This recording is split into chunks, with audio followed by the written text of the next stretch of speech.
नमस्कार दोस्तों। मैं doctor Milind Bidwe, profit from it Pune से आप सबका स्वागत करता हूं।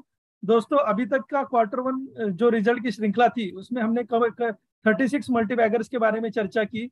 दोस्तों, ये स्टॉक ऐसे थे जिनके पिछले कई सालों से हम आपको टारगेट्स बता रहे हैं। तो आज भी हम 6 कंपनियां लेके आए हैं आपके लिए, और ये 6 कंपनियां आपके पोर्टफोलियो के लिए बहुत असरदार साबित हो सकती है। तो आज हमारे पास भारत के कोने कोने से प्रेजेंटर्स हैं। तो mister Anil Pal from Haridwar, he is electrical engineer. आज हमें वो पीआई इंडस्ट्रीज के बारे में बातचीत करेंगे। देन मयंक शाह सर, ये इंदौर से है, टीसीएस में काम करते हैं, और वो आज कैंप्स के बारे में बात करेंगे। देन हमारे radiologist friend doctor Dhaval Shah, he is from Gujarat Patan, वो नौकरी.com पे बात करेंगे। और मोस्ट क्रिएटिव पर्सन हमारे अशोक सोनागरा जी, जो उपलेटा गुजरात से हैं, वो अपोलो हॉस्पिटल्स पे बात करेंगे। प्रशांत सर इंदौर से हैं, वो फार्मा इंडस्ट्री में काम करते हैं, और वो पीडीलाइट पे बात करेंगे। और हम सबके फेवरेट आशिम कीर्तनिया जी, जो खुद एक रिसर्च एनालिस्ट भी है, आज हमारे साथ है, और वो बालकृष्ण इंडस्ट्री पे बात करेंगे। तो दोस्तों, जो पीयूष सर ने पिछले ही हफ्ते हमारा एक नया एक वीडियो लॉन्च किया था, ये बेहतरीन वीडियो है। मैं सभी व्यूअर्स को ये बताना चाहूंगा, सॉलिड सितंबर निफ्टी इंडाइसेस व्यू, ये एक 2 दिन पहले सर का वीडियो आया था, जिसमें बाजार की अगली चाल क्या रह सकती है। क्योंकि बहुत जगह मंदी की चर्चा चल रही है, यूरोप में मंदी है, या यूएसए में रिसेशन आने वाला है, ऐसी काफी सारी चर्चा चल रही है। तो लेकिन ये डाटा जो हमारे पास आया है, जीएसटी का डाटा आया है, जीडीपी का डाटा है, तो दोस्तों इसमें सबसे बेहतरीन चीज वो निकल के आए हैं। हमें गर्व से ये कहना चाहिए कि कोई नहीं है भारत के टक्कर में। दोस्तों, मत पड़ो दूसरी कंट्रियों के चक्कर में। तो भारत अपना आउट परफॉर्म और आउटशाइन कर रहा है। इतने इन्फ्लेशन के टाइम पे भी भारत का जो डाटा आ रहा है वो जबरदस्त आ रहा है। और ये सिचुएशन से हम बहुत अगला अच्छा पिक्चर हमारे साथ हमारी इकोनॉमी का देखने वाले हैं। तो दोस्तों, जो आज का जो प्रेजेंटेशन है वो अमेजिंग आशिम कीर्तनिया, जो मोहाली से है, वो उन्होंने पहले टीचिंग में शुरुआत की थी अपनी करियर की, एंड वो now government job bureau of Indian standards में काम करते हैं। उन्होंने सेबी का रिसर्च एनालिस्ट का एग्जाम भी दिया है। तो हर बार की तरह उनका एक जबरदस्त प्रेजेंटेशन रहेगा, इसीलिए मैं आशिम कीर्तनिया जी को बुलाऊंगा, और वो बीकेटी पे अपना प्रेजेंटेशन देंगे। आशिम जी, वेलकम। नमस्कार दोस्तों, थैंक यू मिलिंद जी। सबसे पहले आपको धन्यवाद देना चाहूंगा, और मैं अपने गुरु पीयूष सर को भी बहुत बहुत धन्यवाद देना चाहूंगा। जो कुछ भी सीखा हूं उन्हीं से सीखा हूं। और आज फिर से मैं एक मल्टीबैगर स्टॉक लेके आया हूं। लास्ट जो वीडियो में मैंने एक प्रेजेंट किया था एक कंपनी के बारे में, हेवल्स के बारे में, जो एक मल्टीबैगर स्टॉक था, और क्यों चुना था उसको, क्यों हमें ऐसे कंपनी चुनना चाहिए, क्या क्या पैरामीटर होता है जिससे कि हम अच्छे मल्टीबैगर चुन सकते हैं, वही आज भी मैं बात करने वाला हूं। आज भी एक हमारा मल्टीबैगर स्टॉक है, जो कि हमारा बीकेटी, बालकृष्ण टायर, ये जो कंपनी है, इसके बारे में हम डिस्कस करने वाले हैं। और दोस्तों, हम सबसे पहले हम ढूंढने की कोशिश करते हैं कि कई लोगों के मन में ये क्वेश्चन रहता है कि 10 साल बाद क्या होगा, 15 साल बाद क्या होगा, 20 साल बाद क्या होगा। दोस्तों, ये जो कंपनी है 60 साल हो चुके हैं। तो 60 साल से ये कंपनी चल रही है, और अभी भी ये कंपनी, यदि अभी हम डाटा का भी एनालिसिस करेंगे, उससे हम देखने की कोशिश करेंगे कि ये कंपनी अभी भी बेस्ट है। हमें इसी कंपनी को चुनना चाहिए। क्यों चुनना चाहिए, क्यों हमने चुना, वो सारा कुछ यहाँ पे डिस्कस करेंगे। और साथ में हमें किस लेवल पे बाई करना चाहिए, कहां तक ये जा सकता है, वो सारा देखेंगे। अगले 10-15 साल की इसकी क्या रणनीति होना चाहिए, वो सारा कुछ हम यहाँ पे डिस्कस करने वाले हैं। तो चलिए शुरू करते हैं।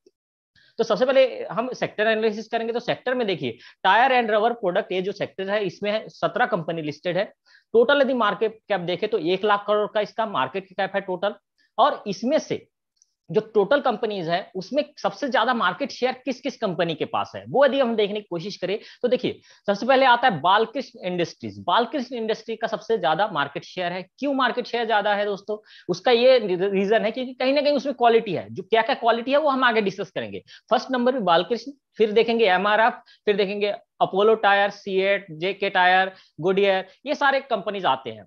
और दोस्तों, एक चीज आप यहाँ इस एनालिसिस में हम ये भी देखने की कोशिश करेंगे कि आपके दिमाग में जब भी कोई कंपनी की बात आती है, सबसे महंगा शेयर कौन सा है, तो डायरेक्टली आप किसकी बात करते हैं, एमआरएफ, क्योंकि आपको दिखता है। क्यों दिखता है, क्योंकि इसमें ज्यादा स्प्लिट नहीं हुआ, बोनस नहीं दिया, इस कारण उसका प्राइस क्या है, वो कम नहीं हुआ है। बट हमने लास्ट टाइम जैसे हेवल्स का बताया था, उसका भी काफी हाई प्राइस होना चाहिए था, बट स्प्लिट और बोनस के कारण क्या हुआ, वो प्राइस जो है कम करते हैं, ताकि ज्यादा से ज्यादा लोग खरीद सके। तो चलिए आगे देखते हैं। अब यहाँ पे कौन है, बालकृष्ण लीडर है मार्केट शेयर, मतलब मार्केट कैप में।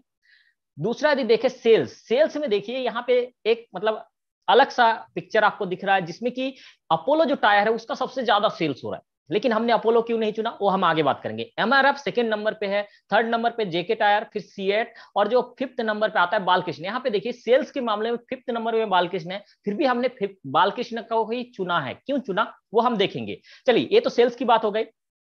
और यहाँ पे एक चीज और, जैसे कि अभी हमने देखा कि यहाँ पे जो सेल्स है सबसे ज्यादा कौन कर रही है, अपोलो टायर। बट यदि मार्केट कैप के हिसाब से देखें तो मार्केट कैप के हिसाब से तीसरे नंबर पे है। सेल्स में पहला नंबर बट मार्केट कैप में तीसरा नंबर। ऐसा क्यों है? क्योंकि मार्केट में उसी कंपनी को प्रीमियम मिलेगा जो कि क्वालिटी वाइज अच्छा परफॉर्म कर रहा हो, क्वालिटी अच्छा हो, परफॉर्मेंस भी अच्छा हो। चलिए अब सेल्स में देखिए अपोलो हो गया, अब हमारा बालकृष्ण फिफ्थ नंबर पे। नेक्स्ट आते हैं प्रॉफिट, प्रॉफिट आफ्टर टैक्स। इसमें देखिए जो हमारा बालकृष्ण है, यहाँ नोट करने वाली बात है, बालकृष्ण टायर कितना करते हैं, 1400 करोड़ का प्रॉफिट कर रही। इसके आसपास कोई भी कंपनी नहीं है। और सबसे पहला कौन सा था दोस्तों, जो मैक्सिमम सेल्स कर रहे थे, अपोलो टायर, जिसका कितना है, इसका हाफ ही है, 600 करोड़ का मार्केट कैप है, जैसे 600 करोड़ का प्रॉफिट है। तो यहाँ पे नंबर वन कौन है, यहाँ पे नंबर वन है बालकृष्ण। क्यों?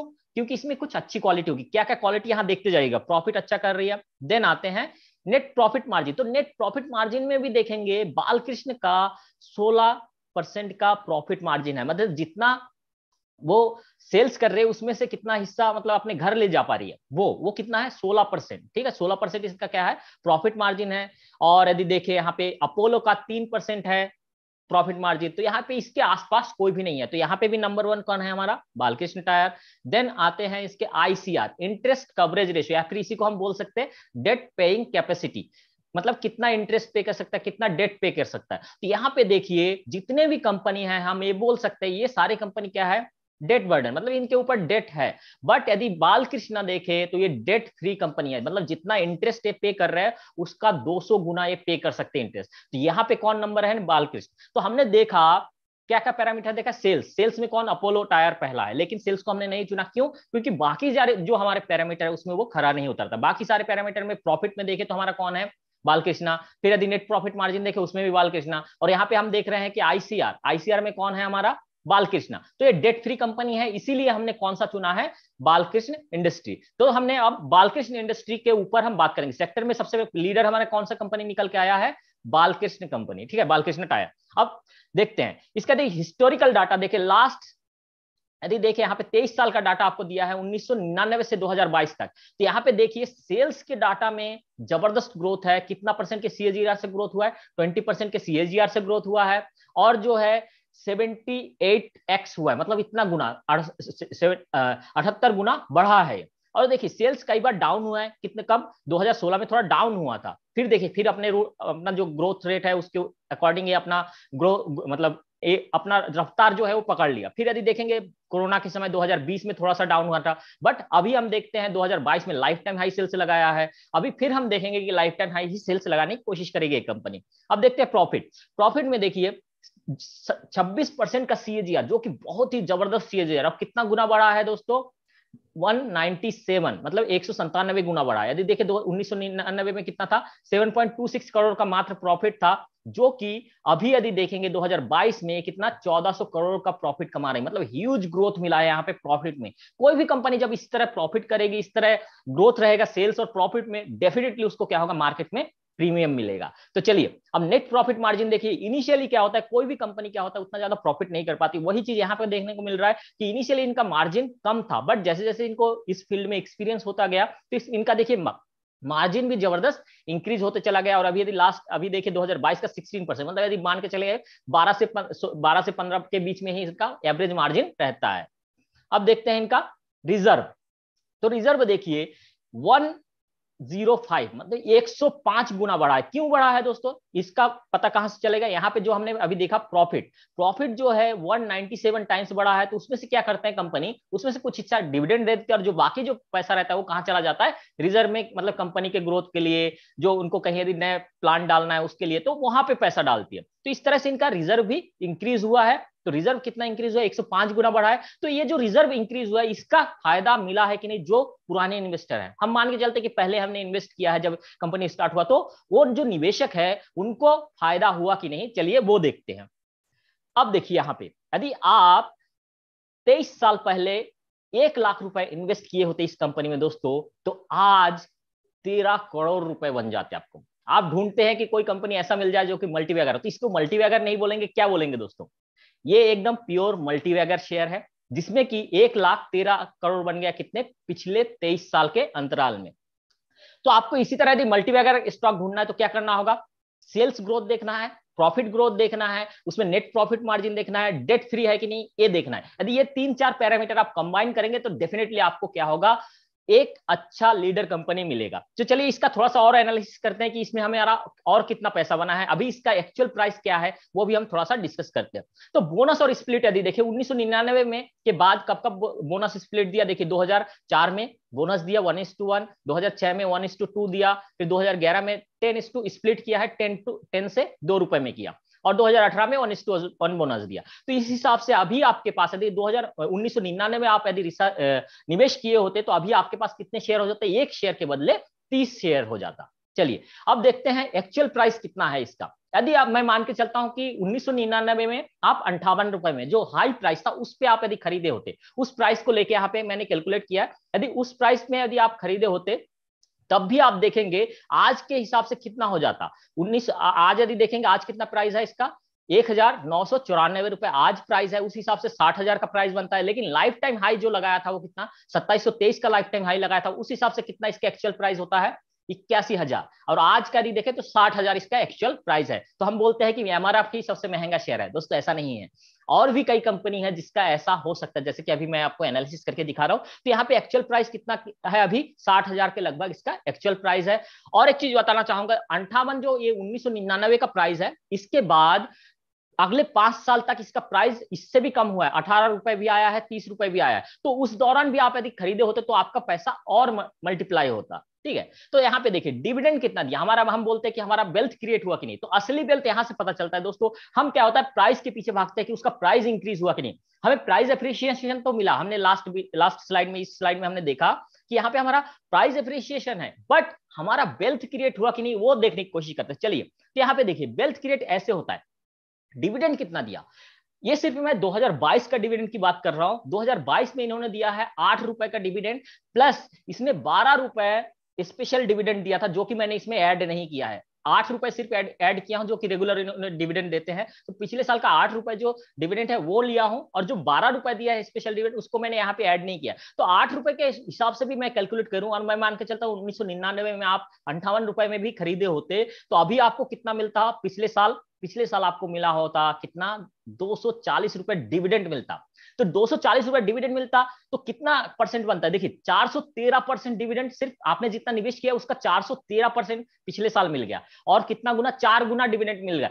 4 गुना मतलब पिछले साल आपने जितना इन्वेस्ट किया था उसका 4 गुना सिर्फ एक साल में वापस आ गया। और पिछले जो 23 साल है हर साल उन्होंने इसी तरह डिविडेंड दिया होगा। तो जितना आपने पैसा निवेश किया होगा उससे कई गुना ज्यादा आपका पैसा क्या हो गया, रिटर्न आ चुका होगा। और मैंने क्या बताया, यदि 1 लाख निवेश किए होते आपका 13 करोड़ बन चुके होते। आपका वहां पे एप्रिसिएशन भी हो गया, और इधर आपका वेल्थ क्रिएशन का जो जर्नी है वो भी चलता जा रहा है। आपको कुछ करने की जरूरत नहीं, आपने एक बार निवेश करके छोड़ दिया और आपका क्या होता है, पैसा बनते जा रहा है, हर साल आपके बैंक अकाउंट में पैसे आते जा रहे हैं। तो इसी तरह आप हमको क्या करना है, एक अच्छा कंपनी ढूंढना है और उसमें लंबे समय के लिए निवेशित रहना है। ऐसा नहीं कि एक साल उन्होंने यदि सेल्स डाउन हो गया, प्रॉफिट डाउन हो गया तो हम सारा बेच के निकल जाएंगे। नहीं दोस्तों, अच्छी क्वालिटी कंपनी आपको एक बार ढूंढना है और उसके ऊपर विश्वास करके आपको उसके रिजल्ट को ट्रैक करते रहना है, और ऐसे ही हमको क्या करना है, लंबे समय के लिए निवेशित करना है। इसी तरह यदि आपको पैसा बनाना है तो आपको लंबे थोड़ा 10 साल 20 साल का होरिजन लेके चलना पड़ेगा। चलिए अब हम बात करते हैं हिस्टोरिकल ग्रोथ। तो हिस्टोरिकल ग्रोथ कैसा रहा वो देखते हैं।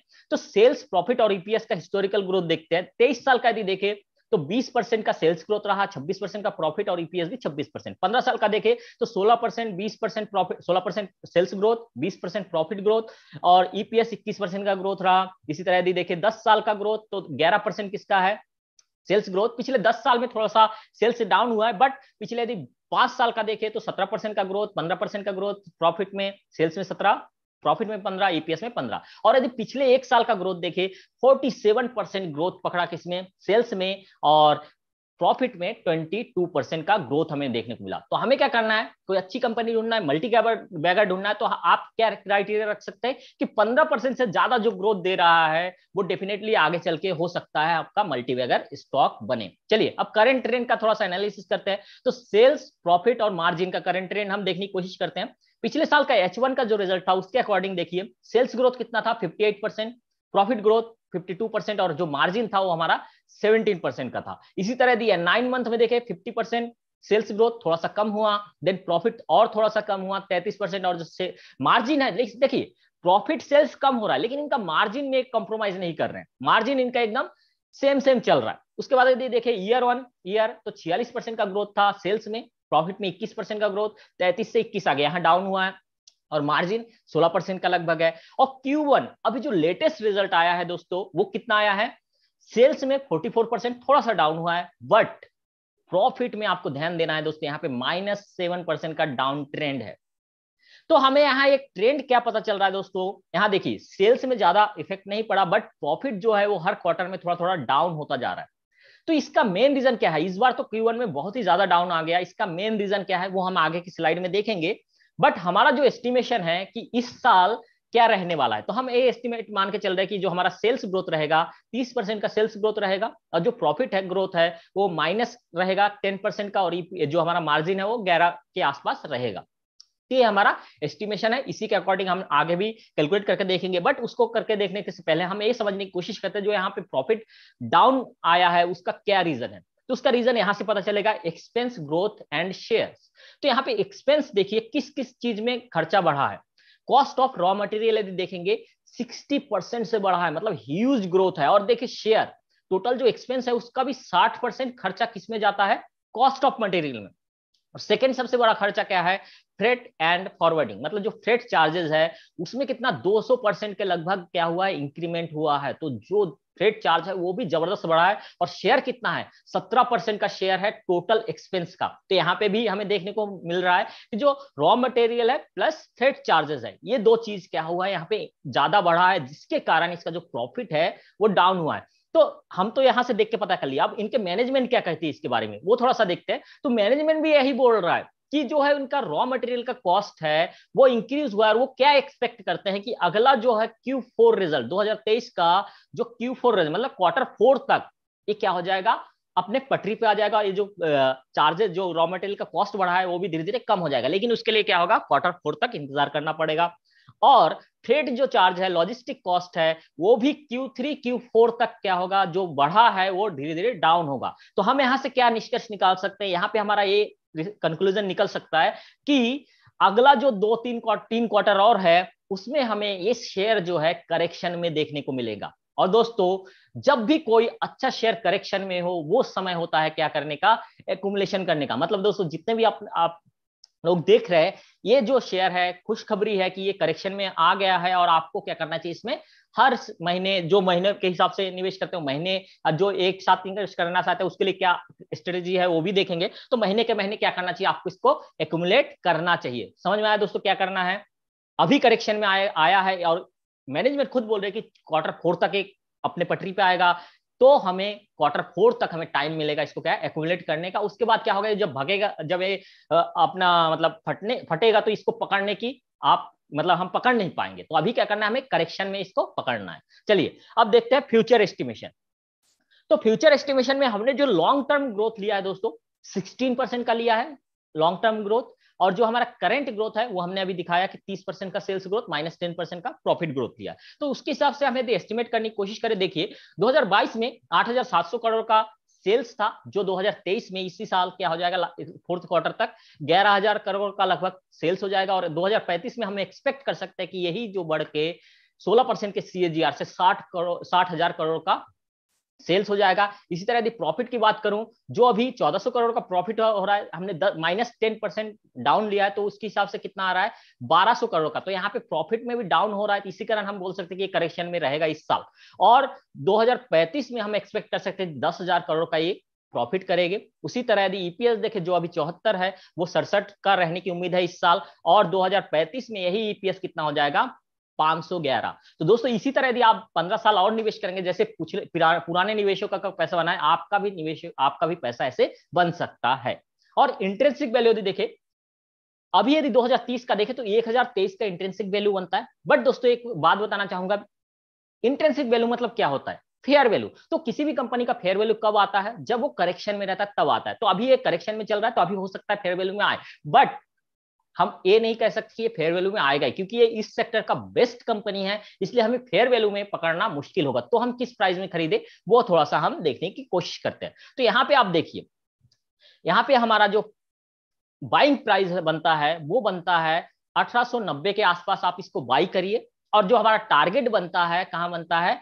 2850 का इसका टारगेट बनता है। तो हम ये उम्मीद कर सकते हैं, जैसे कि मैनेजमेंट का डिस्कशन भी कह रहा है कि अगले 4 क्वार्टर तक, मतलब फोर्थ क्वार्टर तक क्या होगा, ये करेक्शन में रहेगा। तो यहाँ से हो सकता है नीचे आए, तो नीचे हो सकता है ये 50 EMA भी आए। तो यहाँ पे हम कितना आता है 50 EMA हमारा 1634। तो 1634 भी आप एक रेंज ध्यान रखिएगा। यदि इसको इस लेवल से नीचे आता है तो 1634 के यहाँ से बाउंस बैक ले सकता है, क्योंकि यहाँ पुराना हिस्ट्री भी यदि देखेंगे तो जो 50 EMA है यहीं से एक जो शेयर है, स्ट्रॉन्ग शेयर है, यहीं से बाउंस बैक लेता है। तो यहाँ पे हम एक्यूमुलेट कर सकते हैं कितने में? 1890 के आसपास आप बाई करिए। और जो शॉर्ट टर्म टारगेट 1-1.5 साल 2 साल का टारगेट यदि देखेंगे तो 3000 के लगभग आप टारगेट मान के चलिए, इतना हमें मिल सकता है। तो दोस्तों आई होप समझ में आ गया होगा आपको कैसा क्या क्या स्ट्रेटेजी होना चाहिए। जो एक मुश्त, मतलब जो इकट्ठा निवेश करना चाहते हैं, जो इकट्ठा निवेश करना चाहते हैं उनके लिए मैं बताना चाहता हूं कि वो जो नीचे का लेवल है उसमें पकड़ने की कोशिश करिए। और जो मंथली डाल रहा है उसको कोई लेवल देखने की जरूरत नहीं, करेक्शन में है, आप एक्यूमुलेट करते जाइए। चलिए, अब पोर्टफोलियो में कितना रखना है आपको? पोर्टफोलियो में 2 से 3% रख सकते हैं अपने पोर्टफोलियो में। और दोस्तों मैं आप एक डिस्क्लेमर देना चाहता हूं कि मैं कोई सेबी रजिस्टर एडवाइजर नहीं हूं, इसलिए मैं आप लोग से रिक्वेस्ट करूंगा, आप जब भी कोई निवेश करें अपना रिसर्च लगाइए या फिर अपने फाइनेंशियल एडवाइजर से सलाह मशवरा करके ही खरीदी या बेचा करिएगा। और मैं आप लोग को ऑल द बेस्ट कहना चाहूंगा। इस तरह के मल्टीबैगर के ढूंढने के लिए आप क्या करेंगे, जो पैरामीटर मैंने बताया उसी तरह आप कर सकते हैं। Thank you Milind ji. Thank you Ashim ji, जबरदस्त और क्लियर प्रेजेंटेशन। आपके प्रेजेंटेशन का सबसे बड़ा फायदा यह है कि बहुत सारे नए इन्वेस्टर मार्केट में आते हैं। जब वो आते हैं तो उनको फिर ऑप्शंस फ्यूचर्स की सब चर्चाएं चलती रहती है। तो और उसकी वजह से वो चक्कर में उनके 5-10 साल भी निकल जाते हैं और काफी सारा लॉस भी हो जाता है और वो वापस मार्केट में नहीं आते। तो एक बेहतरीन तरीके से आपने बताया कि किस तरीके से 1 लाख के 13 करोड़ भी हो सकते हैं अगर अच्छे प्रोसेस से हम गुजरे और अच्छे स्टॉक एनालिसिस करें। तो एक बेहतरीन प्रेजेंटेशन के लिए मैं आपका धन्यवाद करना चाहूंगा। और पीयूष सर को मैं आमंत्रित करना चाहूंगा कि ये प्रेजेंटेशन के ऊपर वो उनकी राय दें। तब तक अशोक जी आपका स्क्रीन शेयर कर सकते हैं। मिलिंद भाई एंड आशिम भाई, बहुत ही बढ़िया आप लोगों ने प्रेजेंटेशन दिया। आशिम भाई एकदम क्रिस्प और क्लियर था, डेटा एनालिसिस बहुत ही अच्छा था, राइट। मैं लोगों से ये कहना चाहूंगा बालकृष्ण इंडस्ट्री के ऊपर कि जब मैं निवेश करता था वो टाइम पे मेरे को खुद को बालकृष्ण पे भरोसा नहीं था, राइट। मेरे को नहीं था, क्योंकि हमने बाजार में बहुत बार ऐसा सुना है कि अपने आजू बाजू देखो, जो दिखता है वैसी कंपनियों को देखो। तो मेरे को तो कभी बालकृष्ण दिखता ही नहीं था। और मेरे को दिखता क्या था बाजार में? अपोलो, सीएट, क्या वो एड आती थी गेंडे वाली एकदम सीएट की, जेके टायर, एमआरएफ, तो ये सब हॉट फेवरेट थी। पर जब हमने डेटा एनालिसिस सीखा तो डेटा क्या कहता था, आज नहीं, ये तो आशिम भाई ने आज डेटा बताया है। आप 5 साल पहले देखो, 10 साल पहले देखो, 15 साल पहले देखो, वो टाइम पे भी डेटा क्या कहता था, बालकृष्ण इज गुड। वो टाइम पे जेके लॉस मेकिंग थी, सीएट थोड़ा बहुत प्रॉफिट करती थी, अपोलो के मार्जिन 2-3% थे, और एक बालकृष्ण थे जिनके मार्जिन 7-8% थे। तो हमको लगता है यार ऐसा कैसे, राइट। पर वो एक निश प्रोडक्ट में है। तो मैंने बालकृष्ण में पैसा डाला दोस्तों, करीबन आप सोचो 100-130 रुपया भाव होगा। डर के बाकी इच्छा किधर होती थी, अपोलो में पैसा डालो, राइट। क्योंकि बालकृष्ण का नाम सुना ही नहीं देता था, हमेशा घबराए हुए रहते थे क्योंकि अनुभव नहीं था। आज दोस्तों 20 गुना देखो पैसा हो गया यहाँ पे बालकृष्ण में। और जैसे जैसे आगे बढ़ते गए, कंपनी को समझते गए, तो अभी कॉन्फिडेंस है हाईली। कुछ महीने पहले मेरे ख्याल से आज आशिम भाई ने जो प्रेजेंटेशन दिया ना, ये हम हर क्वार्टरली देते ही है। पिछले को जब प्रेजेंटेशन थे तो बहुत से लोगों की, मिलिंद भाई आपको अगर याद हो तो लोग कहते थे पीयूष भाई एक नया कंपनी आया है बिरला टायर, ये बिरला एमआरएफ बनेगा, बिरला बालकृष्ण बनेगा। लोगों को क्यों इंटरेस्ट था पता है वहां पे? आशिम भाई नाम सुना बिरला टायर? हाँ सर ऐसे सुना है बस। Right right. अभी देखो आगे बिरला है तो अपने को भरोसा रहता है, राइट ना, कि Yes, चलो sir. Birla group is a good group. पर वो टाइम पे लॉस करती थी, 15 की 50 आ गई थी, तो बहुत अच्छा रैली कर रहा था, पर कंपनी लॉस मेकिंग। अब क्यों हम ऐसी कोई भी कंपनी में जाए जहां पे प्रॉफिटेबिलिटी नहीं है और मार्केट पेनिट्रेशन ही नहीं है। तो वो टाइम पे मना करते थे, पर फिर भी समझ नहीं आता था क्योंकि शेयर चल रहा था। अभी देखो, अभी मेरे को लगता है 50 का 5 रुपया आ गया खाली ये एक साल में। वो क्यों 50 से 5 आया पता है? क्योंकि बालकृष्ण भी करेक्शन में है। अगर बालकृष्ण के जैसा आशिम भाई ने बताया कि मार्जिन घटे, तो क्या ये बालकृष्ण के घटे हैं? क्या मानते हो पूरी आशिम इंडस्ट्री भाई? के। नहीं नहीं, वो तो पूरा गिरा होगा, सबका पूरी गिरा होगा। इंडस्ट्री के हाँ, घटे हैं। अब देखो जेके टायर लॉस के करीब आ गई है, सीएट के वापस वो मेरे जमाने के मार्जिन आ गए, 1%, 1.5%, और बालकृष्ण की भी मार्जिन डिक्रीज हुए। तो कभी भी कंपनी हमेशा ऐसे ही चलेगी, इंडस्ट्री का बुरा हाल होता है तब सब कंपनियां नीचे आती है। बालकृष्ण मेरे को पक्का अभी मेरे को पता नहीं है, पर मेरे ख्याल से 25-30% टूटा होगा शायद। टूटना चाहिए, इट्स ऑल राइट। तभी आशिम भाई ने बोला एक्यूमुलेट करो। ये टाइम पे वो कितना टूटा, बिरला टायर 50 का 5। अब क्या जिंदगी में ऐसी वॉलेटिलिटी चाहिए क्या? और दुख नहीं, कम है, बिल्कुल नहीं बराबर। सर। बेस्ट में रहो, जो आशिम भाई ने बताया, बेस्ट में रहो, बढ़िया पैसा बनेगा, राइट। तो बाकी और कुछ कहना नहीं है, बढ़िया presentation. Thank you thank very you much sir. Ashim भाई, थैंक यू सर। ग्रेट। या thank you Piyush sir, thank you Ashim भाई। दोस्तों, जैसे आशिम भाई का प्रेजेंटेशन था वैसे ही धमाकेदार प्रेजेंटेशन जो हमारे सबसे क्रिएटिव पर्सन है प्रॉफिट फ्रॉम इट के, mister Ashok Sonagra from Upleta Gujarat. Upleta एक वो छोटा गांव है दोस्तों, बहुत कम पॉपुलेशन है। वहां से स्ट्रगल करते करते अशोक भाई ने पिछले कई सालों से स्टॉक मार्केट में थे, लेकिन 2020 में प्रॉफिट फ्रॉम इट फैमिली से जुड़े हैं। और सबसे एक से बाद एक धमाकेदार प्रेजेंटेशन, और हर बार एक नया लुक और नई क्रिएटिविटी के साथ अशोक भाई हमसे बात करते हैं। तो आज का जो प्रेजेंटेशन रहेगा दोस्तों वो अपोलो हॉस्पिटल्स पे रहेगा। तो मैं अशोक जी को आमंत्रित करना चाहूंगा अपोलो हॉस्पिटल्स के प्रेजेंटेशन के लिए। वेलकम अशोक भाई।